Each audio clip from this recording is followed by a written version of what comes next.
Son las 13 horas, 1 de la tarde. Informativos de Radio Andújar.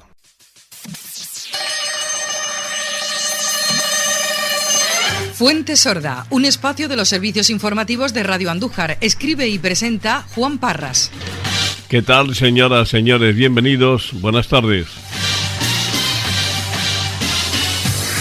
Nuestra ciudad no ha perdido la oportunidad de acudir a Fitur, la Feria Mundial del Turismo que, como saben, se celebra en Madrid anualmente.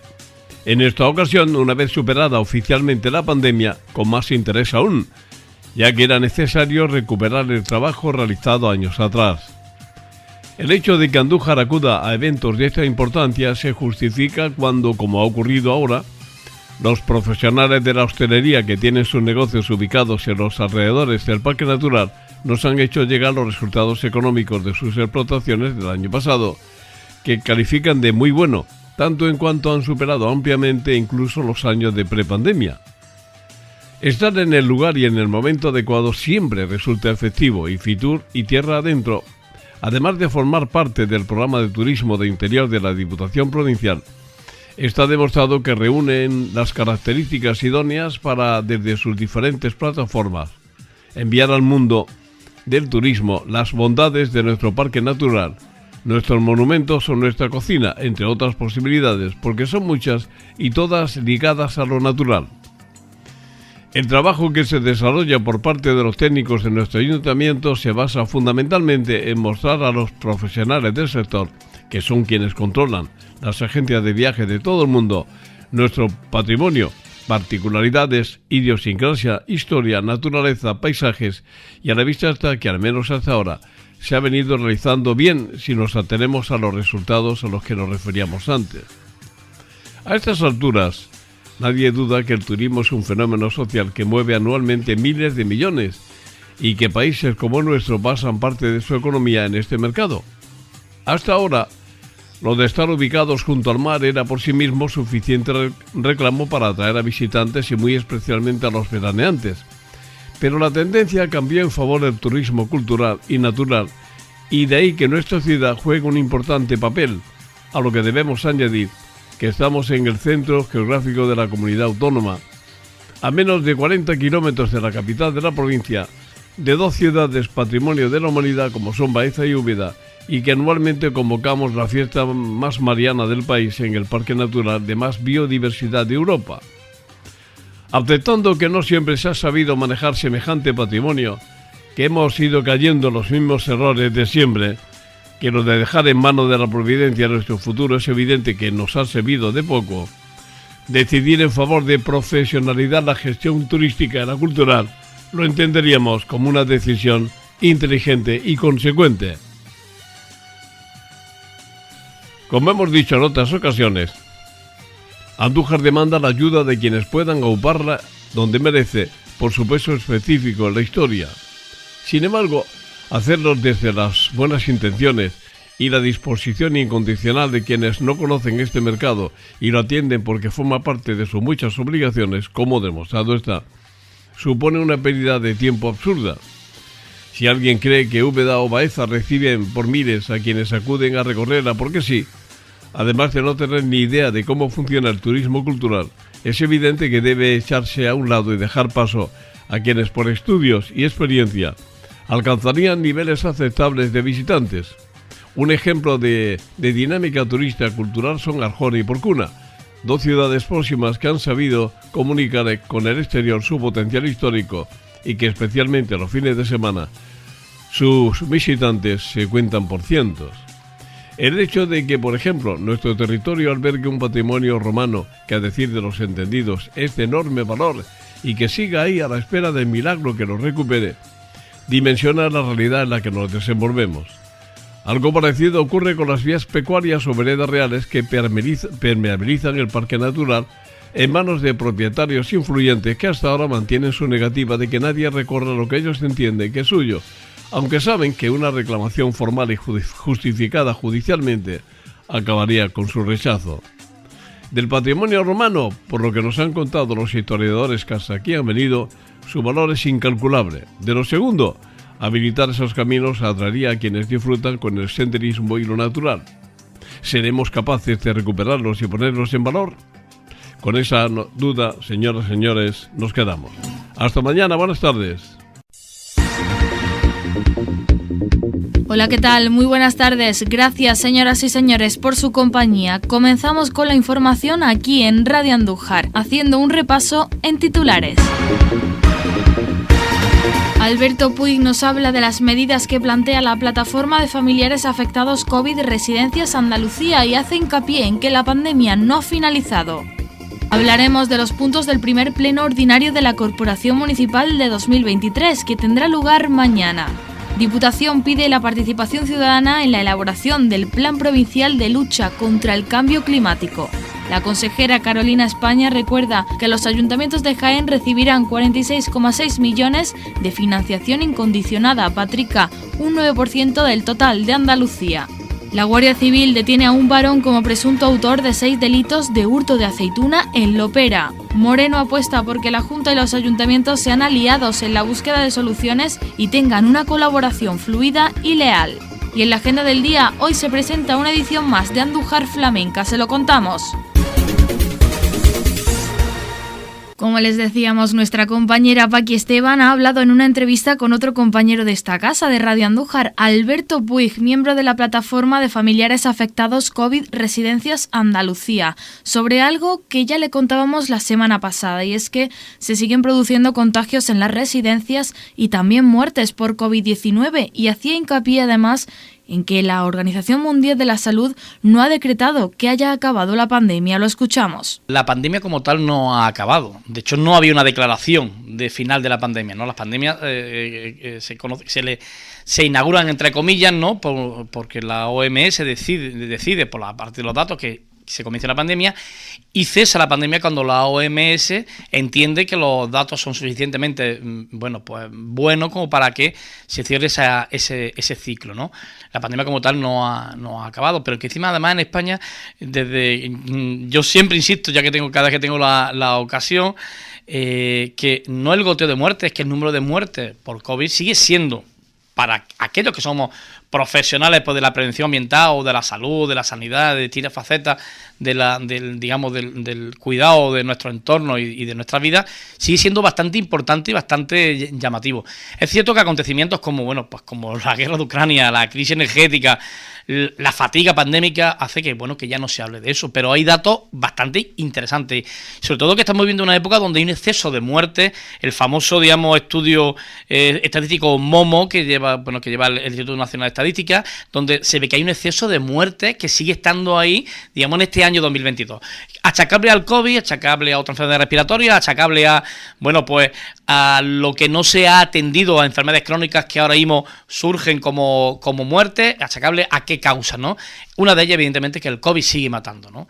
Y eso hay que tenerlo claro, pero sigue matando a personas vacunadas, lo cual, lo que nosotros estamos advirtiendo desde hace tiempo es que, mire usted se ha vacunado y eso no significa que usted a partir de ahora vuelve a sitios cerrados, vuelva a mogollonarse, vuelva a estar al calentito sin ventilar, sin abrir ventanas, es decir, la vacuna es un grado más de protección, pero la protección verdaderamente más importante, más vital, más estructural, la que tú entiendas que tu entorno está, digamos una verdad, no está suficientemente enrarecido, digamos, de exhalaciones, de conversaciones o del calor humano que da. Entonces yo sigo pensando que es importante, sobre todo las personas mayores, que de alguna manera sigan teniendo precaución con los espacios cerrados y con mucha gente.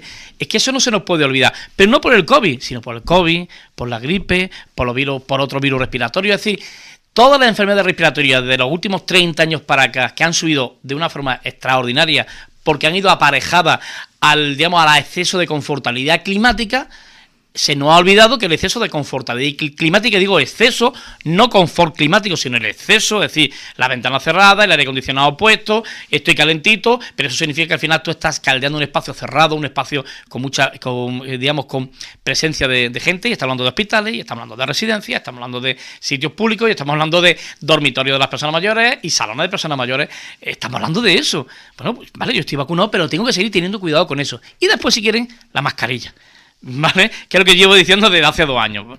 Pero si seguimos insistiendo con la mascarilla como la madre de todas las prevenciones, pues creemos que nos estamos equivocando. Y las pruebas están ahí.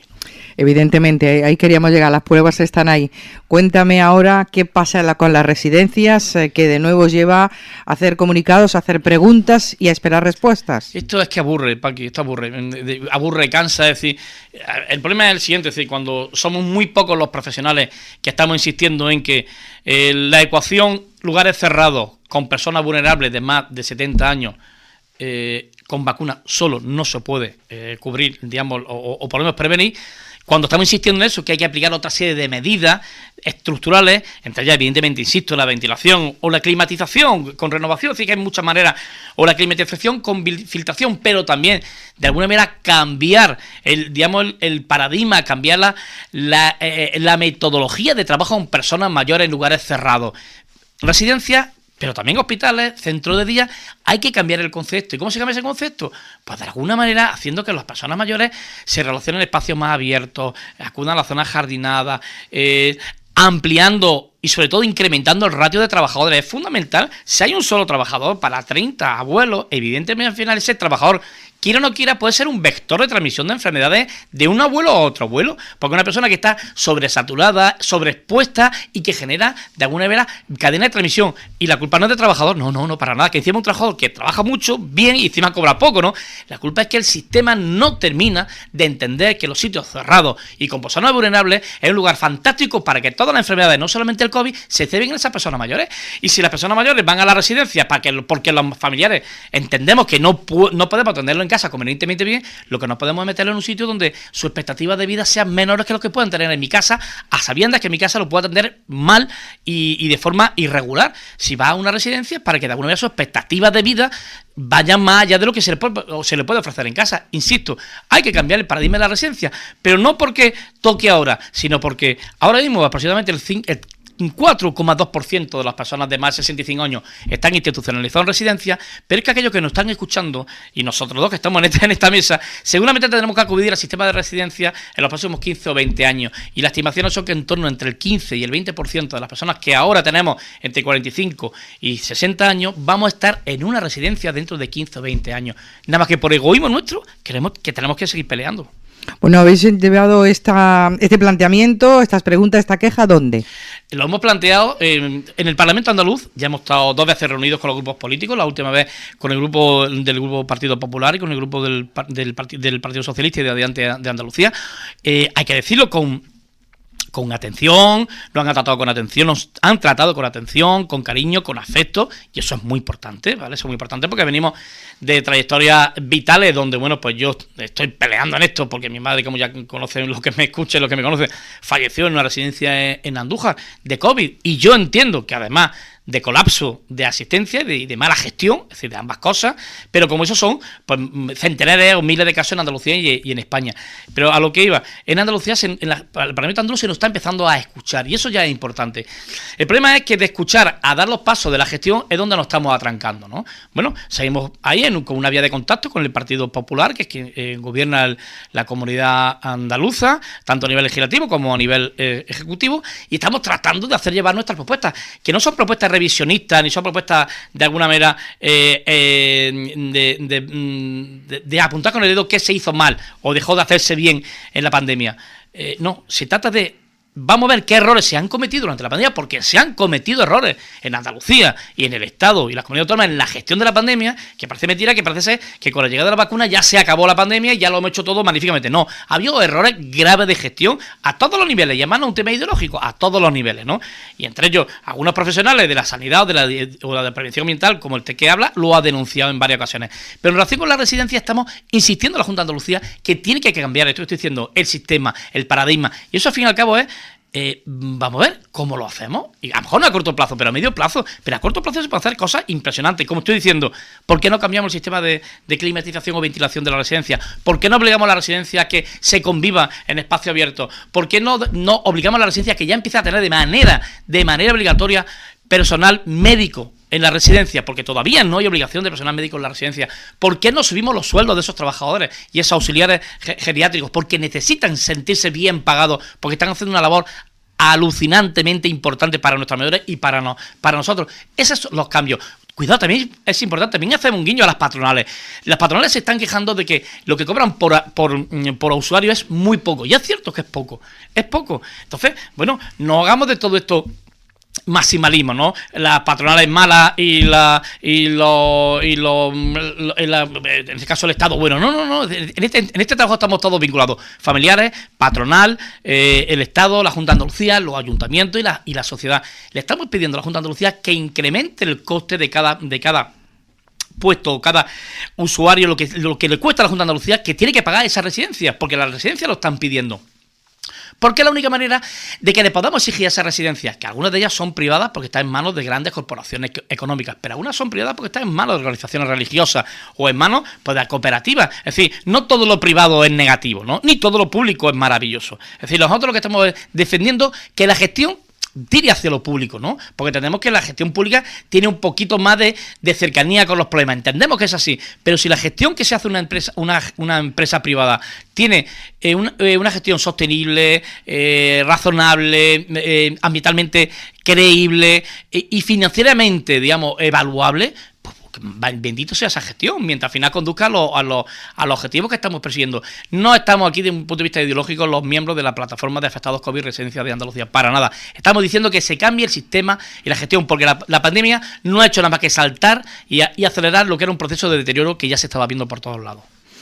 Bueno, sé que este tema es también de tertulia, por eso lo único que quiero saber a partir de ahora en qué momento estáis, porque dices que hay una relación con la Junta de Andalucía, pero ¿en qué momento está la plataforma? Bueno, en el momento que estamos en la plataforma, tanto las dos plataformas de Andalucía, porque hay dos plataformas, la plataforma de familiares y la plataforma de afectados, pues hemos establecido unos contactos con la Junta de Andalucía. En este caso, la semana pasada tuvimos la ocasión de hablar directamente con la propia consejera de Salud, quien nos trasladó, que iba a tener en cuenta el parecer de los familiares, lo cual para nosotros es un punto de inflexión importante, ¿no? Es decir, de la misma manera que exigimos a la Junta de Andalucía que se implique, que reconozca errores, no para que eso le suponga ningún tipo de crédito político, sino que reconozca errores para superarlos para el futuro. Lo mismo que le pedimos al Estado español, es decir, insisto, que esto no es un tema político, ¿no? Un tema de gestión. Bueno, pues hemos dado un pasito más y ahora parece que tenemos una vía de comunicación, no iba a decir que directa con la consejera, pero sí próxima, que nos va a permitir, esperemos, en los próximos meses, que vayan dándose pasos en esta dirección. Estamos diciendo, se incremente la liquidez financiera en la residencia, la dependencia tenga más capacidad económica, más capacidad financiera, y al mismo tiempo se den cambios normativos y cambios metodológicos que permita que la residencia no sea un sitio donde yo deje a mi mayor o a mi persona mayor o yo mismo vaya a una residencia y me la juegue. Eso no puede ser así. Tiene que ser un espacio donde la garantía de humanidad, de trato, de asistencia médica se cumpla lo mismo que si tú lo tuviese en tu casa. No olvidemos que aquellas personas que se ven obligadas a llevar a sus mayores a la residencia lo hacen obligados. Y eso es lo que yo quiero sentir y lo que quiero pensar. Es posible que haya algunos casos de personas que engañen al sistema y quieran desembarazarse de su mayor, ¿no? Bueno, pues allá sus conciencias y allá el entorno social que le permite eso, ¿no? Pero la mayoría de las personas que van a una residencia lo van porque su entorno familiar no pueden atenderla convenientemente bien. Bueno, yo creo que eso forma parte del cuarto pilar de bienestar social. Insisto, ahí vamos a pasar uno de cada 4 personas que nos estén escuchando ahora mismo que tengan entre 45 y 60 años, y yo creo que es importante que a partir de ahora, viendo lo que ha pasado con la pandemia, recuperemos lo bueno que se ha hecho en la pandemia, señalemos y subrayemos lo mal que se ha hecho y a partir de ahora corrijamos los errores para que vayamos en una dirección adecuada y correcta. Muy bien, hemos tomado muy buena nota. Gracias, Alberto. A vosotros.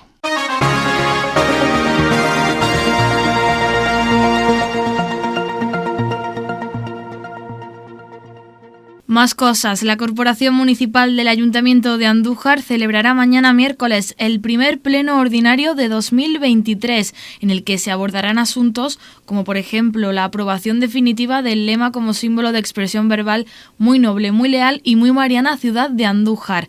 También la aprobación inicial del nuevo Reglamento de Información y Participación Ciudadana o la de modificación del Plan Municipal de Vivienda. Otros puntos darán conocimiento de las subvenciones concedidas por la Diputación Provincial dentro del Plan Extraordinario de Apoyo a Municipios 2021 y 2022 para la actuación de la renovación de infraestructuras y nueva pavimentación en calle Ejido del Puente y para la actuación de ampliación de acerados en el poblado del Santuario y renovación de los acerados en calle de San Vicente de Paúl. También se hablará sobre las mociones que presentará cada grupo político, pero de ello le daremos más detalle en el informativo de mañana. Cambiamos de asunto. La Diputación de Jaén solicita la participación ciudadana para la elaboración del Plan Provincial de Lucha contra el Cambio Climático y la Sostenibilidad. Así lo ha pedido el diputado de Agricultura, Ganadería, Medio Ambiente y Cambio Climático, Pedro Bruno, que ha anunciado el inicio de las 5 comisiones de participación integradas por entidades de toda la provincia, que elaborarán un documento final con las medidas a aplicar a escala local para mitigar o reducir los gases de efecto invernadero, así como también para adaptarse a los efectos que ya ha producido el cambio climático. La Administración provincial ha trabajado en un borrador de este plan en base a las directrices establecidas desde Europa, el Gobierno de España y la Comunidad Autónoma de Andalucía. Con la asistencia técnica de la Fundación Estrategia se han constituido las comisiones de trabajo en función de las áreas de interés, que son gestión energética, recursos hídricos, municipios y comunidades sostenibles, sectores productivos y agricultura y ganadería. En definitiva, el Plan Provincial de Lucha contra el Cambio Climático va a ser un instrumento para que todas las administraciones públicas y los ciudadanos de la provincia conozcan nuestra situación, sus efectos y las medidas y acciones que tenemos que implementar para contribuir a la mitigación de las emisiones de CO2 en nuestra provincia y para la adaptación a las graves consecuencias que podemos sufrir por las variaciones climáticas. Pero este instrumento no se va a quedar solamente en eso. Queremos que todas las administraciones asuman en base a sus competencias las responsabilidades en las acciones que tienen que implementar y las correspondientes medidas. En definitiva, queremos que sea un compromiso común y por ello pido la máxima participación e implicación de todas las instituciones, sectores sociales y económicos, así como habitantes de esta provincia, en aras de luchar contra el cambio climático y hacer que esta provincia siga siendo un referente medioambiental, industrial, agrícola, turístico y social, no solo en el presente, sino en el futuro. Y es que además de los participantes en estas mesas, este procedimiento está abierto a toda la ciudadanía, que puede participar en él. De esta forma, esperamos conseguir que el Plan Provincial de Cambio Climático sea representativo de nuestra provincia y dé respuesta a las necesidades de los distintos sectores económicos y sociales para la puesta en marcha de medidas de adaptación y mitigación adaptadas a cada sector y a nuestra provincia. Y teniendo en cuenta que todas las actividades y sus efectos tienen una localización local, y por eso vamos a fomentar que todos los municipios de la provincia de Jaén se sumen a esta lucha contra el cambio climático y que nuestro plan les sirva de guía para ello.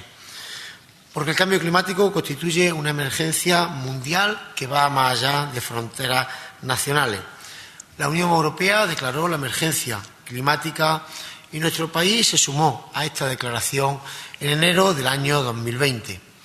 Se trata de un problema que exige soluciones coordinadas en todos los niveles y cooperación internacional para ayudar a los países a avanzar hacia una economía con bajas emisiones de carbono en la que la implicación de todos los ciudadanos es fundamental si se quieren obtener resultados. El siguiente paso que queremos realizar para no perder más tiempo y mientras por parte de la comunidad autónoma no se pone en marcha esa normativa que obligaba a los ayuntamientos, desde la Diputación Provincial nos queremos adelantar y queremos realizar, una vez elaborado este plan provincial, e involucrar a los ayuntamientos de la provincia a la elaboración de sus planes municipales, prestándole asistencia técnica desde la Diputación. Y es que consideramos que el Plan Provincial de Lucha contra el Cambio Climático va a ser un referente y le va a facilitar mucho el trabajo, pues la inmensa mayoría de las actuaciones y acciones a realizar serán las mismas que contengan el plan provincial, pues somos una provincia que, aun con sus diferencias, pero bastante homogénea. Así pues, el plan tiene como objetivo principal contribuir a la lucha contra el cambio climático desde el contexto de la provincia, contando con nuestro espacio físico, nuestra actividad económica y con la ciudadanía.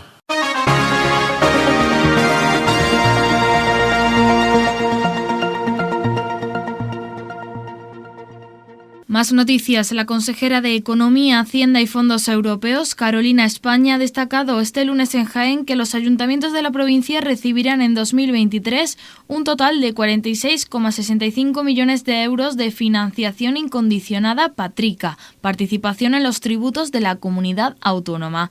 Una cifra récord que representa un incremento del 4,3% con respecto a la que percibían en 2018, tras haber estado congelada entre 2012 y 2018. Desde entonces, los municipios de Jaén han recibido 6,5 millones de euros más para la financiación incondicionada. Todo ello a pesar de que la población de la provincia, principal variable para la distribución de estos recursos, se ha visto reducida en un 3,3%. Así, la provincia de Jaén aglutina el 7,4% de la población andaluza y recibe el 9% de la PATRICA. Carolina España ha insistido en que el gobierno de Juanma Moreno es el gobierno del municipalismo y que desde el cambio andaluz que comenzó hace ahora 4 años, el incremento se ha producido cada anualidad, excepto la pasada, debido a la imposibilidad de aprobar los presupuestos andaluces tras el voto negativo de la oposición. En 2023, todos los alcaldes de todos los pueblos andaluces, decía, vuelven a tener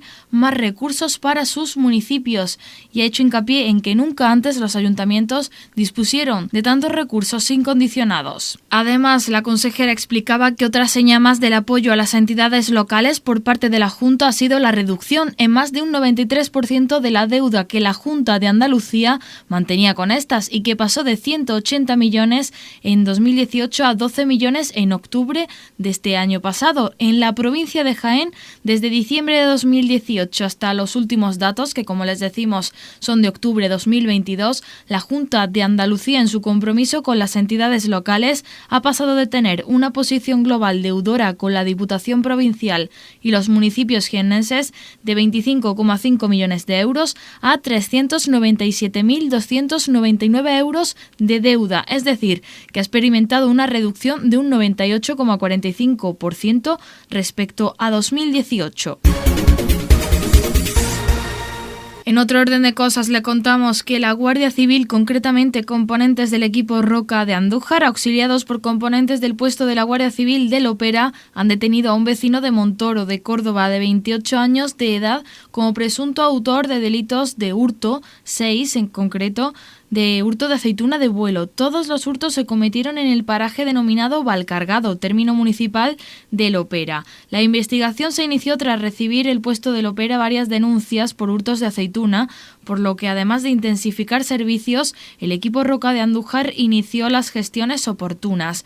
Mediante las inspecciones oculares realizadas en las parcelas, el análisis de la información obtenida y los datos aportados por los perjudicados y testigos, llegaron a la conclusión de que los hurtos estaban siendo cometidos por las mismas personas, para lo que utilizaba un vehículo tipo todoterreno y un remolque ligero. Las investigaciones siguen abiertas y no se descartan nuevas detenciones, ya que en las inspecciones oculares han sido detectada la participación de otras personas.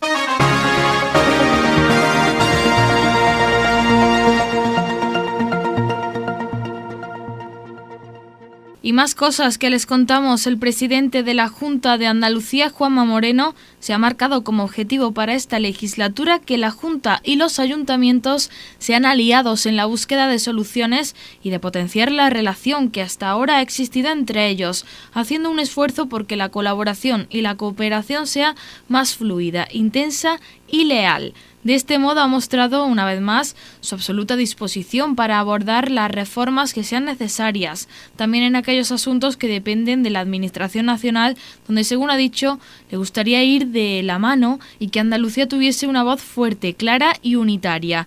El presidente ha manifestado que los miembros del Consejo Andaluz de Concertación Local conocen bien las necesidades y demandas de las comunidades locales y que son los alcaldes y administradores locales los que ven en el día a día la relevancia relevancia que tienen 3 grandes asuntos que son clave, entre los que se encuentran los cambios demográficos y lo que suponen para la gestión de los servicios públicos, el cambio climático y la necesidad de que principios como la sostenibilidad se tengan en cuenta en las decisiones que se toman, y la digitalización y la simplificación de trámites administrativos.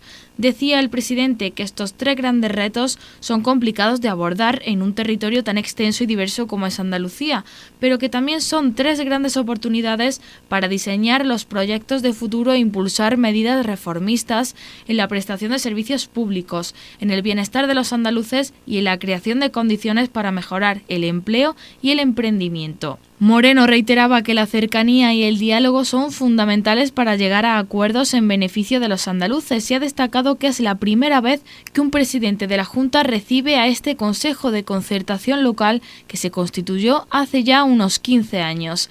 Ha comunicado además que a partir de ahora la convocatoria de este pleno se hará cada 6 meses, tal y como marca la ley. Y en la agenda del día, hoy la concejala de formación, Teresa Fernández Pacheco, hace entrega de los diplomas de participación de los cursos formativos impulsados por Cruz Roja junto al Ayuntamiento de Andújar. Y más tarde se presenta una edición más de Andújar Flamenca, que recordemos tendrá lugar los días 10, 11 y 12 de febrero. Tomaremos muy buena nota de todo y se lo contaremos. Gracias, hasta mañana.